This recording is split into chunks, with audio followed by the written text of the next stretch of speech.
tahu nggak, kata temen aku kamu jelek gitu. Ya aku langsung kayak, oh iya ya. Kamu kenapa sih? Apa yang bikin kamu minder? Maksudnya secara fisik atau secara apa gitu? Karena aku ngeliat sendiri gambar diri aku tuh sebenarnya masih rusak gitu.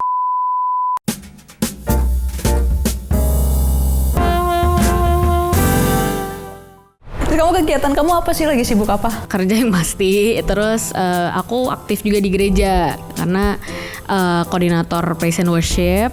Jadi sibuk tiap minggu gitu bantuin teman-teman, terus jadi ngurusin penjadwalan, terus kayak training mereka gitu.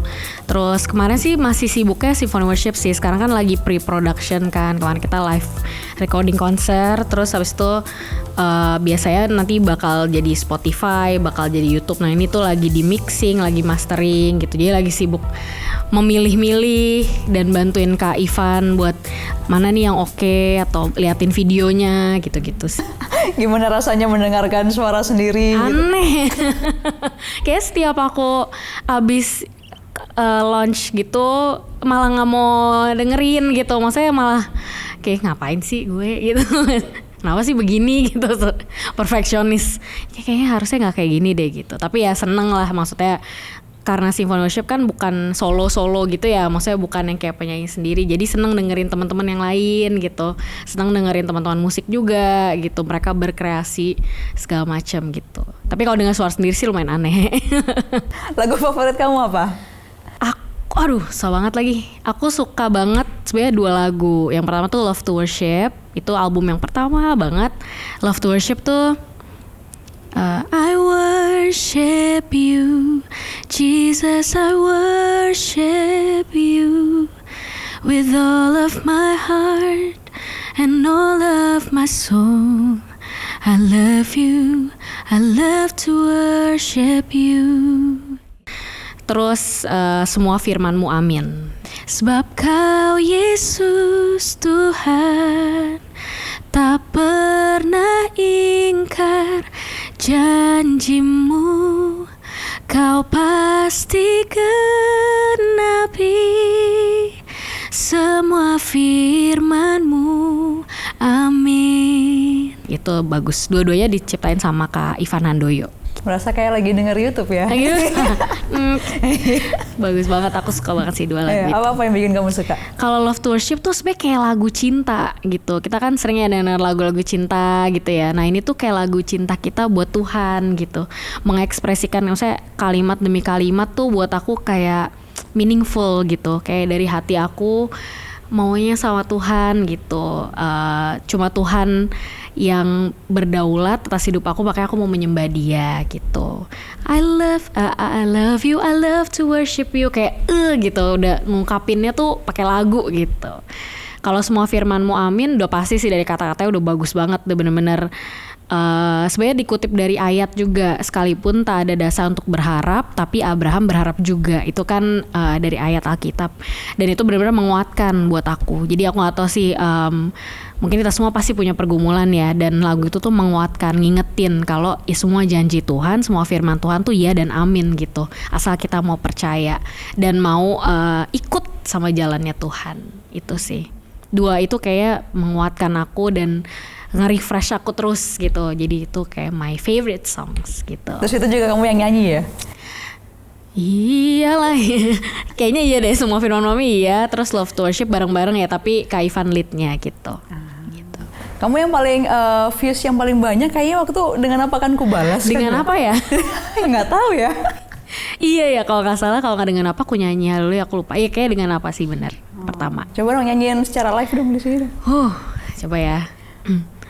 Dengan apa kan ku balas segala kebaikan-Mu, segenap hatiku menyembah-Mu Yesus, ku bersyukur padamu selamanya. Yeah. Bagus banget ya lagu. Iya. Bukan aku yang nyiptain. Ya. Kalau yang ini, yang ku nyanyi haleluya. Oh, aku nyanyi haleluya. Nyanyi nih. Iya. Oh ya. Ku nyanyi haleluya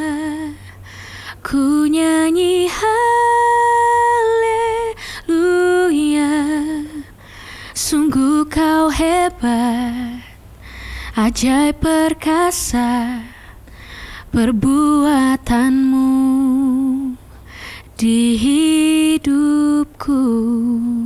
Ya, itu puji Tuhan. Iya. Wow, dari Fasya ya. Aduh, luar biasa. puji Tuhan. Akhirnya datang ke Supriyut. Iya nih, halo Supriyut ya. Oke. Kamu selama proses produksi itu ada nyiptain lagu juga? Aku nyiptain, sebenarnya ada beberapa lagu yang kita bareng-bareng ya, co-writing gitu. Nah yang aku ciptain yang as a main writer ada satu lagu di yang page 2 kemarin, judulnya Mazmur 108. Coba dong ceritain yang itu, ceritanya gimana? Ceritanya itu sebenarnya lagi pandemi. Jadi kita punya ada leader gitu ya di prophetic, di praise and worship, namanya Kak Shirley. Nah dia tuh mengencourage semua WL belajar Mazmur. Jadi belajar dari Mazmur itu sendiri. Daripada kita bingung tiap kita lead kita harus nyanyi apa, kita harus worship kayak gimana, coba aja belajar dari Mazmur gitu. Nah saat pandemi banyak waktu kan di rumah, devotion pasti jadi lebih lama karena semua kerja dari rumah. Dari situ aku mulai baca-baca Mazmur, mulai aku nyanyiin dengan melodi gitu. Jadi sambil devotion, sambil aku melantunkan gitu. Terus akhirnya udah di Mazmur 108, aku nyanyiin terus. Sebab kasih-Mu besar mengatasi langit gitu. Terus dan setia-Mu sampai ke awan. Tapi makin lama dinyanyiin terus kok kayak enak ya gitu. Kok kayak nada-nada diulang-ulang tuh enak gitu. Akhirnya aku record jadi refnya. Baru aku kirim ke Kak Ivan, produser kita kan Kak Ivan. Terus aku nggak berharap itu bakal di record anyway sebenarnya, cuma kayak Kak masa aku nemu lucu deh gitu. Terus dia kayak Syah coba deh cari verse-nya, coba cari baitnya. Aku lihat ayat atasnya. Terus ya udah, hatiku siap membangunkan fajar, bangunlah hai jiwaku. Kayaknya oh iya, kok bisa nyanyiin ya gitu. Akhirnya jadi deh satu lagu itu. Ceritanya sih pas lagi pandemi, lagi devotion aja gitu. Ternyata jadi lagu. Gak kebayang kalau Daud nulis Mazmur segitu banyak dia nyanyiin gitu. Jadi itu amazing sih. Makanya ya kita sebenarnya bisa juga nyiptain asal kita punya hati, punya waktu buat devotion sama Tuhan gitu. Pasti dikasih kreativitas gitu. Yang aku refleksiin tuh sebenarnya lebih ke kasih Tuhan yang besar, yang mulia, mengatasi segalanya gitu. Sebenarnya dari verse-nya sih udah tentang hatiku siap. Kayak ini kita tuh datang pagi-pagi ke Tuhan. Tuhan ini aku gitu. Aku siap membangunkan fajar. Aku siap memuji dan memuliakan Tuhan gitu. Setiap pagi tuh yang merefleksikan dari lagu itu adalah the way kita harus datang setiap pagi menghadap Tuhan sebelum kita ngelakuin banyak aktivitas dalam hidup, bekerja atau melayani apapun itu gitu ya. Itu sih yang merefleksikan adalah gimana cara kita datang ke Tuhan, gimana ayat itu berbicara, gimana lagu itu berbicara. Kita harus datang loh ke Tuhan setiap pagi. Dan waktu kita datang kita makin ingat kasih Tuhan gitu. Sebab kasih-Mu besar mengatasi langit dan setia-Mu sampai ke awan. Dari kasih itu mengingatkan kita setiap hari untuk menjalani banyak aspek kehidupan kita lah gitu. Oke. Terus gimana waktu kamu nyanyiin itu pas di konser kemarin? Iya pas kemarin sedikit ada wah ternyata bisa ya gitu. Maksudnya oh ternyata aku yang dulunya kayak aku nggak pernah mikir untuk bisa nyiptain lagu gitu. Aku orangnya bener-bener nggak udah ngikut aja gitu. Sampai akhirnya ternyata Tuhan kasih kesempatan untuk menulis dan menyanyikan itu ya senang gitu. Aku nggak kebayang sih sama penyanyi-penyanyi rohani di luar sana yang udah kayak Kak Sari Simorangkir sama banyak lagi gitu ya, Kak Sydney Muhede yang kayak mereka nyiptain lagu tuh udah mungkin ratusan gitu dan nggak tahu perasaannya pasti lebih lagi daripada yang aku rasain kemarin gitu. Dan itu bukan karena kita bisa gitu ya, tapi karena oh ternyata Tuhan kalau mau berkarya aja, mau orangnya kayak gimana. Maksudnya kita pasti semua punya kekurangan, kita diangkat dari mungkin kotoran ya, maksudnya kita dari yang gak layak Tuhan melayakkan, Tuhan bahkan kasih perkenanan buat kita melayani. Itu sih yang gitu, jadi seneng, bahagia, bangga dan bersyukur gitu. Emang seorang Teresia Fasya ini orang yang kayak gimana sih background story hidup kamu? Aku tuh sebenarnya dari dulu terbilang orang yang minder, terbilang tumbuh jadi anak yang gak berani gitu. Kayak sekarang kalau misalnya aku bisa melayani, aku bisa lead worship, atau aku bisa mungkin sharing kadang-kadang gitu. Itu awalnya dimulai dari aku yang sangat minder, aku yang melihat diri aku tuh nggak oke gitu. Aku melihat gambar diri aku rusak gitu. Maksudnya aku nggak menganggap diriku perfect, bukan perfect ya. Aku nganggap diriku tuh bagus gitu. Pokoknya diriku tuh lebih jelek dari yang lain. Aku lebih nggak punya dari yang lain. Pokoknya yang lain tuh lebih cantik, yang lain tuh lebih ini, lebih itu gitulah gitu. Sampai akhirnya semua itu ya karena aku melihat gambar diriku yang rusak gitu. Aku punya gambar diri yang nggak oke lah. Sampai akhirnya aku ikut retret. Untuk tuh aku umur 12 tahun kalau nggak salah, kelas 6 SD. Dan di retret itulah aku diubahin gitu. Aku minta sama Tuhan, untuk Tuhan aku mau diubahin, aku mau jadi pribadi yang baru gitu. Dan saat itu juga seorang pendeta yang emang ada di dalam retret itu dia doain aku, dan dia cuma bilang Tuhan tuh sayang sama kamu gitu. Tuhan tuh benar-benar menganggap kamu tuh berharga. Kalau kamu nggak berharga, Tuhan nggak akan nebus kamu gitu. Justru karena kamu berharga, kamu harus melihat diri kamu, jangan minder lagi gitu. Dan disitulah tuh kayak turning point aku gitu, dan aku baru bisa melihat diriku berbeda. Ayat Tuhan kan bilang you are fearfully and wonderfully made gitu. Terus baru makin sering baca firman, makin diubahin dari firman Tuhan gitu ya.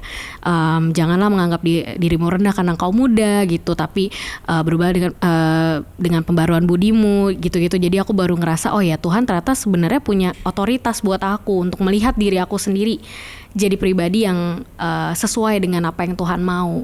Kita tuh gambarnya Tuhan, kita tuh biji matanya Tuhan, makanya dia tebus kita, segitu berharganya kita gitu. Dan itu yang akhirnya aku baru belajar melayani. Aku bahkan belum melayani sih, waktu benar-benar baru terima Tuhan, baru belajar apa sih arti kasih Tuhan, apa sih arti kehadiran Tuhan dalam hidup aku. Baru belajar melayani pelan-pelan, terus minder lagi karena kan lihat kanan kiri, wah itu kayak keren-keren banget nyanyinya. Aku boro-boro. Waktu bahkan pernah satu ketika aku tuh ada momen gitu ikut power seni. Jadi dulu aku bahkan gak realize kalau aku tuh punya talent gitu, aku punya bakat.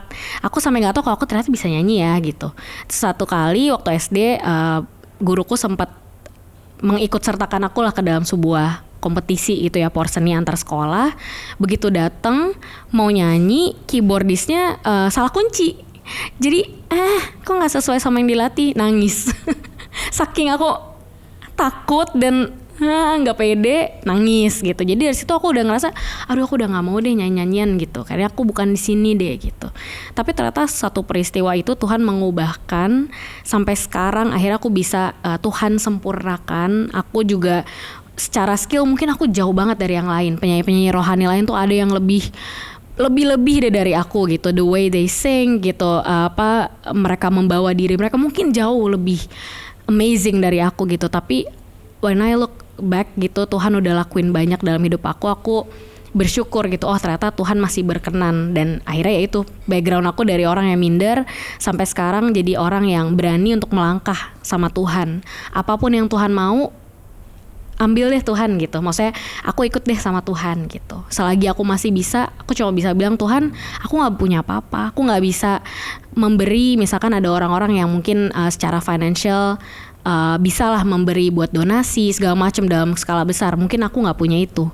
Atau mungkin ada orang yang bisa nyiptain lagu, ada orang yang bisa main musik hebat, tapi aku gak bisa. Aku cuma punya suara, aku cuma punya badan aku, tapi aku mau kasih yang terbaik buat Tuhan. Dan itulah waktu aku mengucap itu ke Tuhan, dia sempurnain terus. The way aku bisa sekarang juga pelayanan tuh cuma ya karena Tuhan yang mengubahkan dari gambar diri aku yang rusak gitu.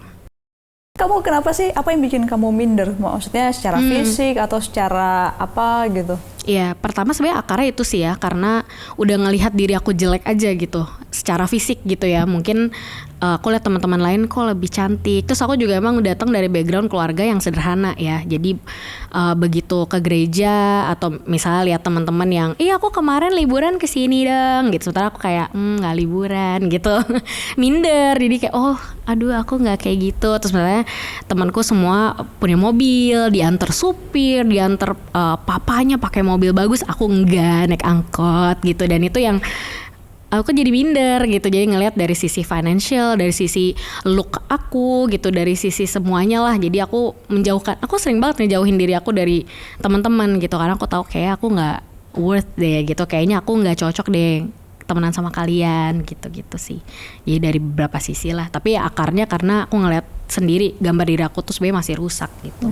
Kenapa ada teman yang pernah bilang ke kamu gitu apa gimana? Iya, waktu dulu sempet pernah, waktu aku SD deh sebenarnya, aku lagi liburan, maksudnya lagi liburan tuh nginep di tempat sepupu aku. Terus sepupu aku ini lagi ke sekolah gitu. Aku lagi jemput lah, dulu kan sekolahnya deket sama rumahnya, jadi aku naik beca. Terus aku jemput ke sekolahnya. Terus pas aku jemput kayak ketemu dia sama teman-temannya, terus pas pulang sepupu aku nih ngomong kayak tahu nggak, kata temen aku kamu jelek gitu. Ya aku langsung kayak oh iya ya, itu tuh tertanam di otak aku dari aku kayak waktu itu aku kelas 4 atau kelas 5 gitu, aku lupa. Dari situ aku oh iya kan lu jelek gitu. Iya kan kamu emang jelek Fasya gitu. Yang lain tuh lebih cantik dari kamu gitu. Jadi aku udah minder langsung. Oke gitu. Dulu aku pas lagi masih SD itu aku bisa dibilang postur tubuhnya tuh kayak tinggi lebih dari semuanya, tapi entah kenapa SMP kayak berhenti gitu ya. Udah nih nggak tinggi-tinggi lagi nih. Jadi aku ngerasa kayak aku udah bongsor, kulitnya sawo mateng mengarah ke gelap, terus yang lain tuh yang kayak putih-putih, rambutnya lurus gitu-gitu. Jadi langsung pas dibilang kayak gitu makin udah minder, udah langsung ya gitulah, langsung minder, langsung ngerasa aku tuh nggak baik gitu. Terus pernah nggak apa kayak usaha-usaha apa gitu buat kamu, buat nutupin keminderan kamu gitu? Aku nggak ngelakuin apa-apa sih, aku malah aku menarik diri gitu. Tapi ya yang usaha yang aku lakuin sebenarnya lebih kepada aku banyakin komunitas di gereja, ketemu kakak-kakak, aku cerita, iya kak aku kan kayak gini gitu, dan dari situ baru dikasihnya hal-hal yang baik. Jadi sampai akhirnya aku diarahin, ya itulah tadi ikut retret, terus baru aku melihat oh ternyata gambar diri aku yang selama ini rusak. Sebenarnya orang mau ngomong kita jelek, orang mau ngomong kita nggak kompeten, tapi sebenarnya Tuhan tuh udah menebus kita, and that's all gitu. That's all that matters gitu buat kita gitu sih. Tapi untuk secara fisiknya aku nggak ngelakuin apa-apa, kayak suntik-suntik gitu, masih kecil. Iya. Gitu. Oke, terus kamu ini nggak, kalau pas lagi minder kan pasti kamu ada crush lah ya, crush, suka sama siapa, suka-sukaan sama siapa gitu kan. Itu gimana tuh kamu sebagai seseorang yang minder terus? Aduh ya ampun Tuhan, aku tuh waktu sampai dulu kan masih SD tuh kelas 5, kelas 5 terus ada kakak kelas 6. Jadi aku suka, kayak bukan suka sih, cuma sekali doang tulis surat. Terus temenku kasih ke kakak kelasnya. Jadi aku udah, begitu dia tahu Fasya dipanggil tuh sama kak itu, aku langsung lari ke toilet, terus kayak kunci, gue diketok-ketok kayak nggak mau keluar, sampai semuanya udah pada pulang aku baru keluar. Malu.